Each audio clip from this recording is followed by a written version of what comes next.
Hey, what's up, YouTube? How you guys doing? Listen, I hope you're being blessed. Hope you're having a great day. I know I am. Let's get into it, right? Let's talk some college sports, okay? And generally, not in generally, specifically, let's talk some college football, right? Look, there's some major news that's coming down the pipe. It looks like Oklahoma and Texas is coming to the SEC, okay? Look, this is some major news, guys.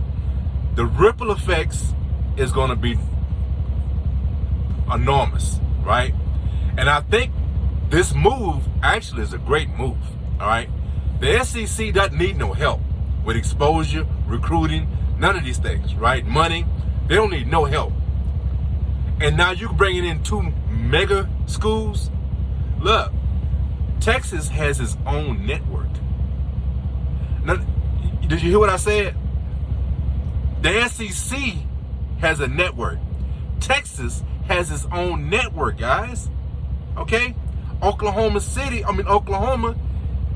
is huge. It's huge. This will be enormous for both of them, right? This marriage would be a great marriage, right? I'm all on board for it. You bring in Texas and Oklahoma, to which already is the best conference. And it's not because I'm in that conference. It's not because of that. This is fact, okay? You bring in those schools, their resources, their fan base to the SEC, oh man, you're talking about whole nother level, right?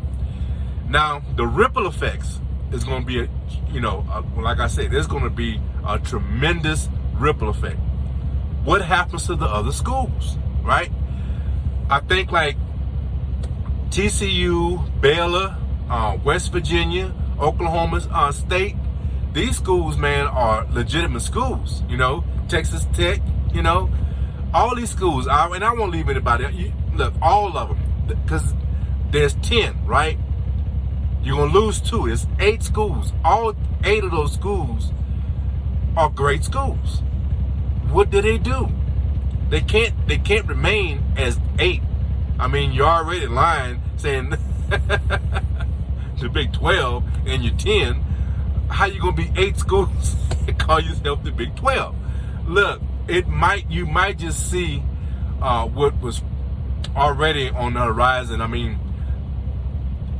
The Big 12 really got lucky. They got extremely lucky when Texas A&M and Mizzou, when they left, they got extremely lucky that Baylor and Texas and TCU came up and gave that conference some legs to stand on, because the existing Oklahoma State, Texas Tech, and Texas, and don't Iowa State fans, I'm not leaving you out, okay?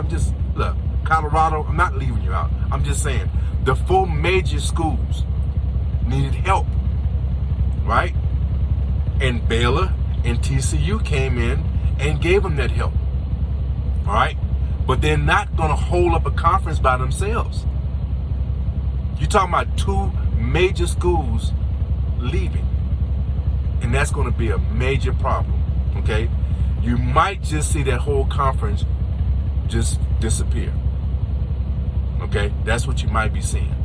And other conferences are going to pick these schools up and make some mega conferences, all right? I think that's where this is leading, all right? So I think I don't have a problem with it. I really don't. Let's be honest, man. You got your major conferences, and if you have 5 major conferences, I'm good with that. Mega conferences, I'm good with that. I have no problem with that. Okay. Now, there's a couple things I need to address though. Okay.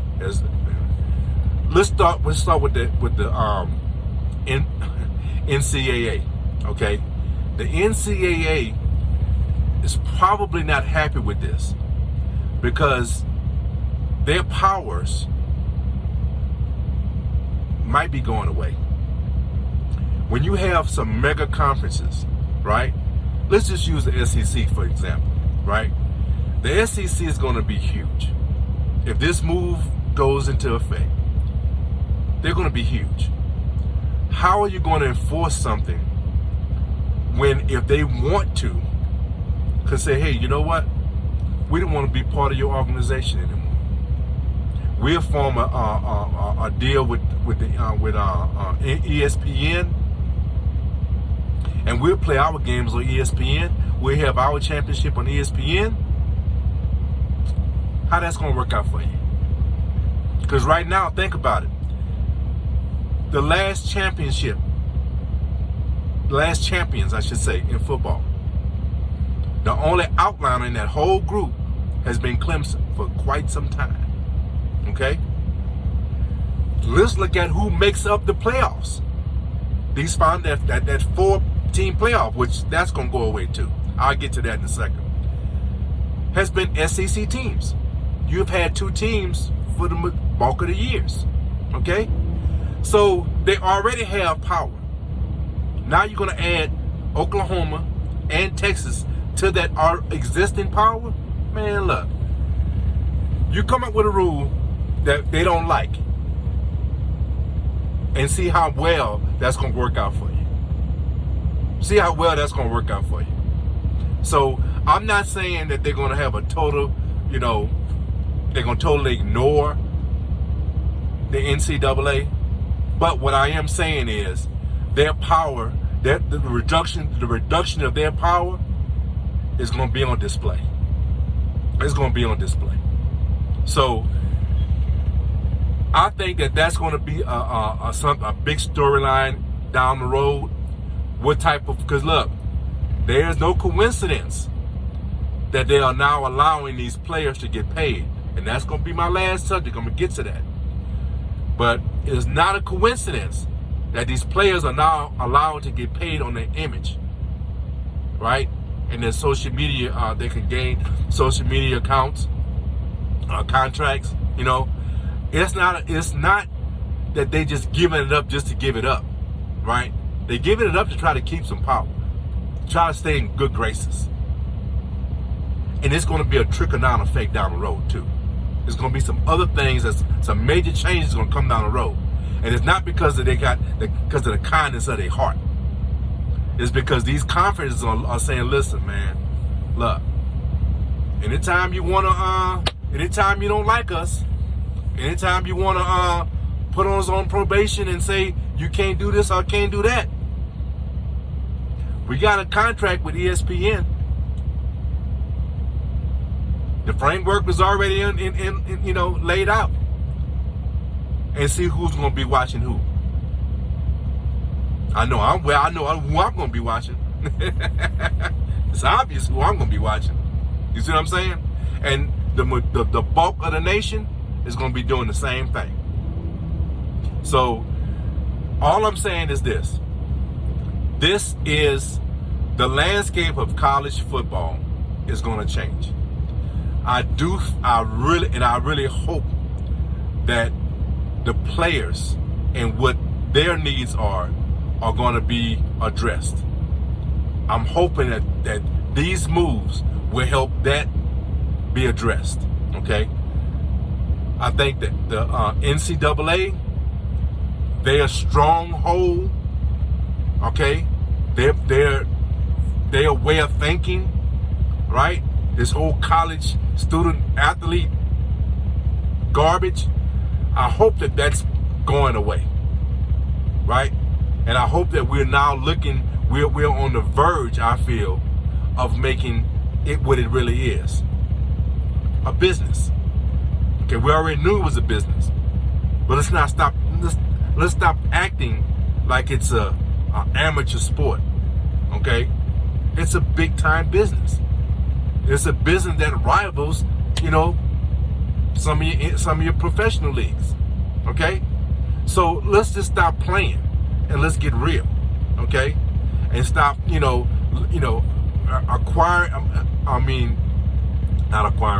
requiring these athletes to act like they're amateurs when they're professionals. Okay? Let's start being real with this. All right? So this realignment is going to have a lot of ripple effects. The landscape is going to change, and I look forward to it. And I just hope that the NCAA, right, opens up and starts allowing the true worth of these players to be realized. Allow them to start getting paid. Allow them to start, flourishing, and stop holding them down. Okay? And this whole student athlete, narrative, I hope it goes away. I think this move, behind the scenes, there's a lot more than what we're seeing. But I think the two things that have occurred, they're allowing players to get paid off their image and other things, and the first step of realizing mega conferences, I think, is going to be the verge of the reduction of power by the NCAA. And I'm all on board. Now, let's get more into these players getting paid, okay? Now, if we're looking at some major conferences, mega conferences, right? What we need to start doing is, like I said, stop playing and start recognizing these players as professionals, okay? Recognizing what they are, right? Their education, I think, is important. Let's guarantee 4-year scholarships. When they commit to your school, you commit to them. You sign on that dotted line, I'm signing on this dotted line to give you access to education for 4 years.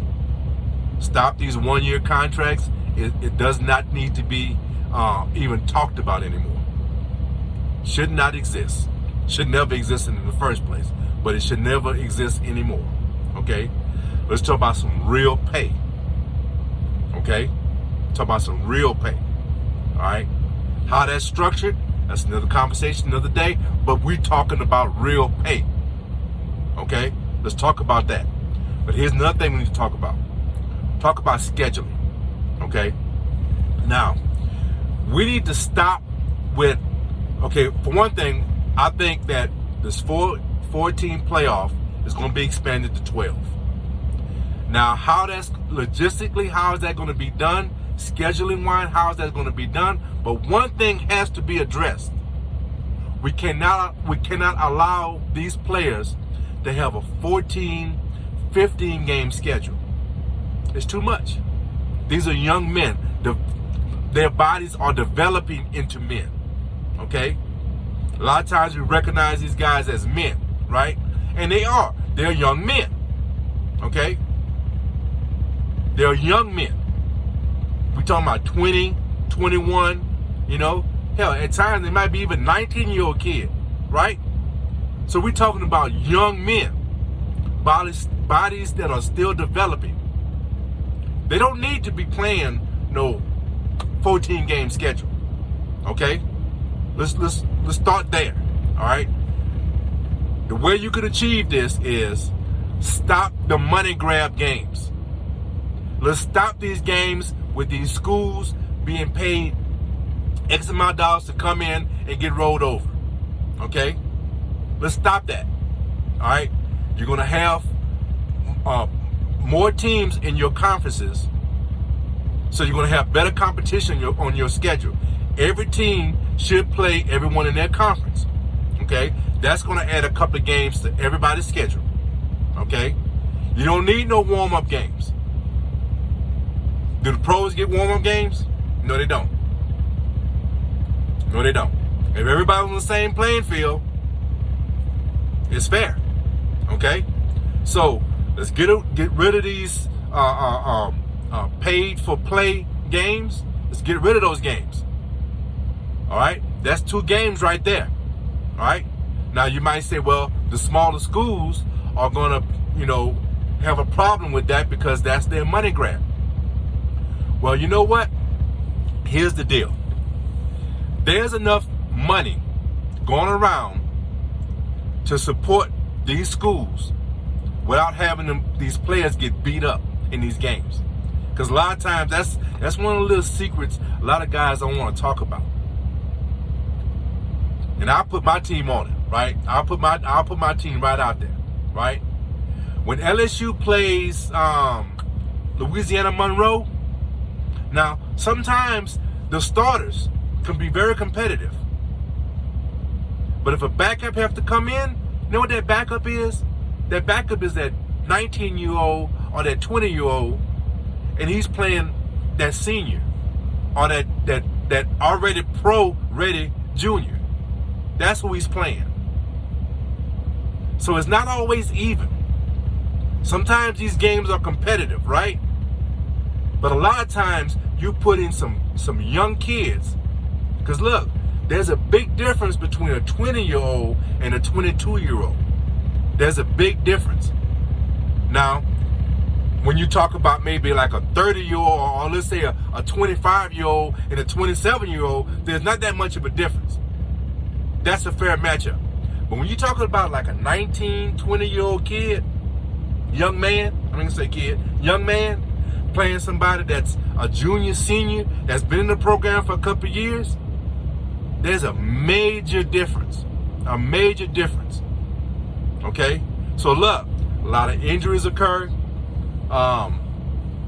and that needs to be recognized. So look, the money can be generated because, or split up really, okay? You don't have to have schools making billions of dollars and some schools making, thousands of dollars on games.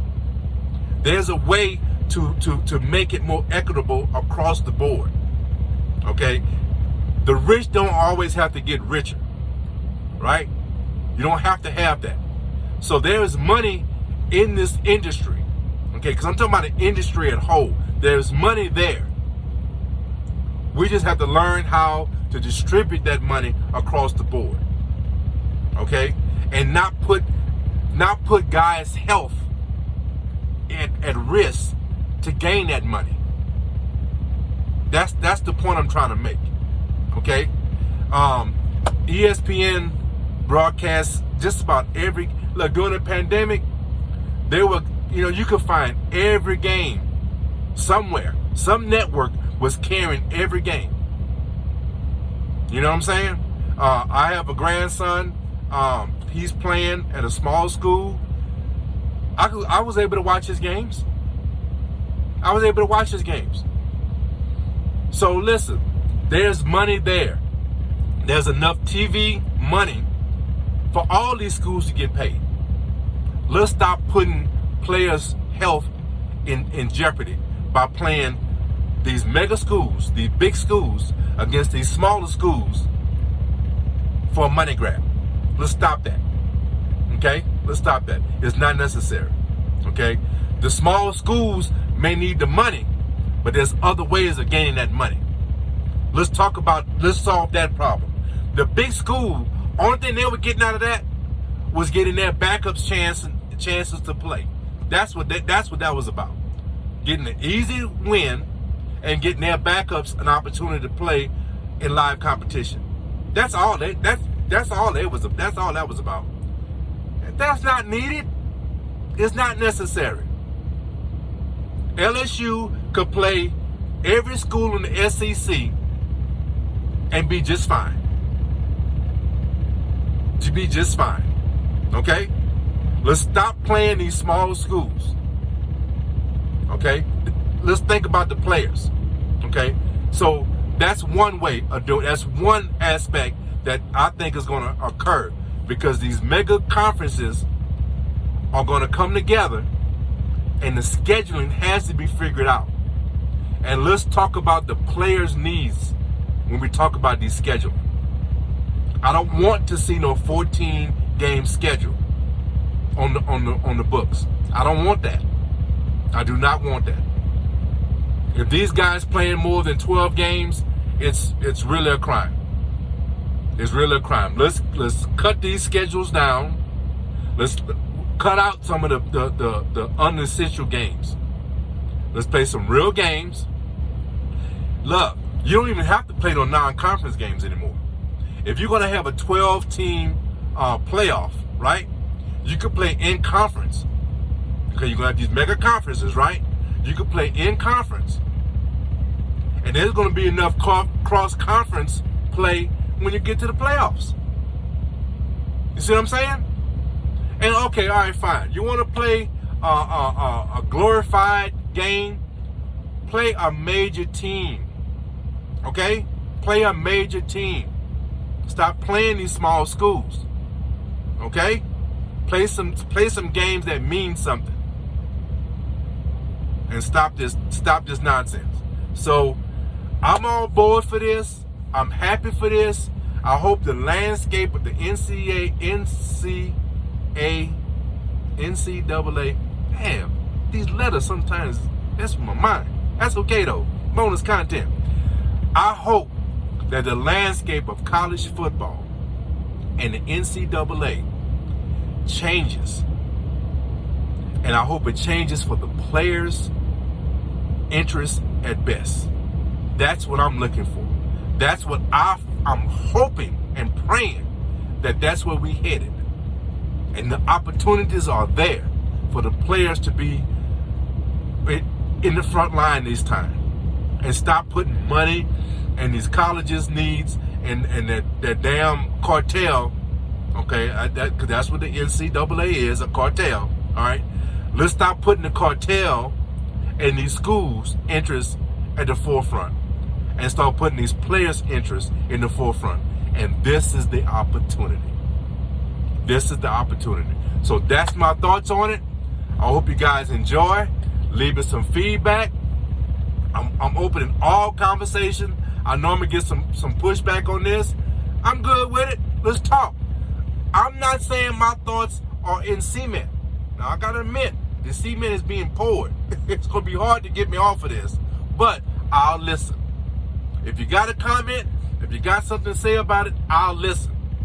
But I'm telling you, it's gonna be hard to get me off of the players' interest being at the forefront in this whole debate. Okay? It's gonna be hard to get me off of that.